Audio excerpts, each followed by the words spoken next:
Assalamualaikum warahmatullahi wabarakatuh. Baik, kembali lagi dengan kelas prakarya ya. Kita akan melanjut materi sebelumnya. Materi sebelumnya membahas mengenai pengertian kerajinan bahan lunak. Untuk materi kali ini ada dua yang akan kita bahas. Yang pertama yaitu prinsip kerajinan bahan lunak. Yang kedua, jenis dan karakteristik kerajinan bahan lunak. Oke. Kita masuk ke materi yang pertama, prinsip kerajinan bahan lunak. Oke. Yang pertama itu keterampilan tangan.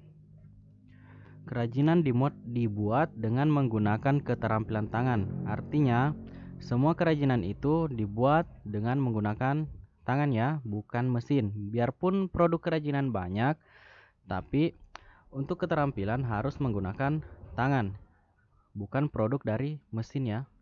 Oke, kemudian kedua, keterampilan teknik. Kerajinan itu dibuat secara berulang-ulang dengan didasari oleh keterampilan teknik, sehingga produk yang dihasilkan itu memiliki kekhasan tertentu oleh tangan si pembuat. Ingat ya, kerajinan itu memiliki keterampilan teknik, sehingga semua benda-benda kerajinan yang dibuat oleh seseorang pembuat kerajinan itu akan sama ya, karena memiliki kekhasan tangan si pembuat. Ingat itu ya, keterampilan teknik. Kemudian ketiga, itu produk kerajinan bersifat kedaerahan atau tradisional. Benda-benda kerajinan ini memiliki nilai guna praktis, bersifat universal, dan dibuat dengan keterampilan teknik tangan.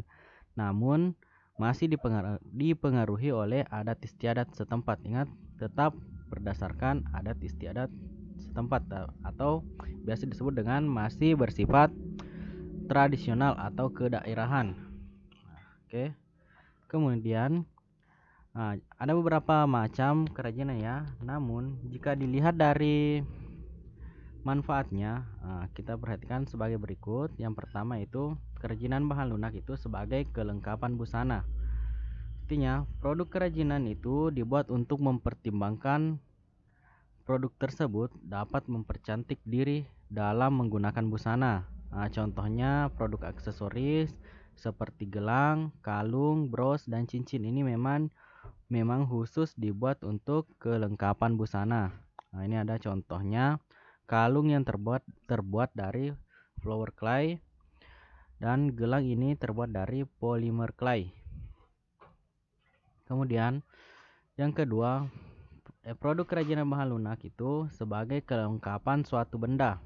Artinya, kerajinan bahan lunak itu difungsikan sebagai kelengkapan suatu benda. Sebagai contohnya, kotak tisu yang dilengkapi dengan hiasan keramik pada bagian muka. Contoh, ini gambarnya. Ini merupakan kotak tisu. Kemudian di sini di atasnya ini sebagai pelengkap kotak tisu ini disimpankan keramik. Oke, bisa dipahami ya. Sebagai kelengkapan suatu benda. Fungsinya ini keramik atau kerajinan bahan lunak ini sebagai kelengkapan dari kotak tisu ini. Kemudian selanjutnya sebagai kelengkapan rumah atau bangunan. Produk kerajinan ini dimanfaatkan sebagai kelengkapan rumah. Contohnya air mancur yang berbentuk kodok di taman rumah, taman rumah. Ini air mancur yang berbentuk kodok ya, disimpan di taman rumah. Biasa juga kalau di dalam rumah kadang vas. Itu kerajinan bahan lunak ya. Disimpan di meja tamu sebagai kelengkapan ruang tamu. Kemudian selanjutnya sebagai keperluan ritual atau upacara adat. Oke, kita lihat. Kerajinan ini dimanfaatkan sebagai pelengkapan upacara. Contohnya ada lilin. Lilin ini digunakan sebagai acara ritual atau pesta. Ini contohnya sebagai alat ritual ya. Kemudian selanjutnya jenis dan karakteristik kerajinan bahan lunak. Yang pertama, bahan lunak alam. Bahan lunak alam yaitu bahan lunak yang diperoleh dari alam sekitar dan cara pengolahannya juga secara alami, tidak dicampur maupun dikombinasikan dengan bahan buatan. Contohnya ada tanah liat, kulit, getah nyatu, bubur tisu, dan flour clay. Ini contoh gambarnya. Ini gambar pertama ini tanah liat ya, yang kedua flour clay, kemudian ketiga getah, kemudian ini getah nyatu ya ini, kemudian ini bubur tisu. Nah, kemudian yang kedua ada bahan lunak buatan. Berarti bahan lunak yang diperoleh dari olahan ya, yang dicampur dengan zat kimia tertentu sehingga menjadi lunak atau lembut. Ini ada contohnya: polimer clay, gips, fiberglass, lilin, sabun, dan parafin.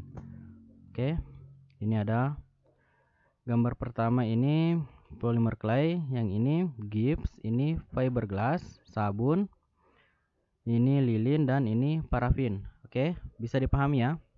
Kuncinya ini terbuat dari buatan yang dicampur oleh zat kimia. Oke, mungkin cukup sekian ya untuk materinya. Mudah-mudahan bisa dipahami. Lebih dan kurangnya mohon dimaafkan. Kemudian silahkan dirangkum materinya ya di catatan. Oke, terima kasih. Wassalamualaikum warahmatullahi wabarakatuh.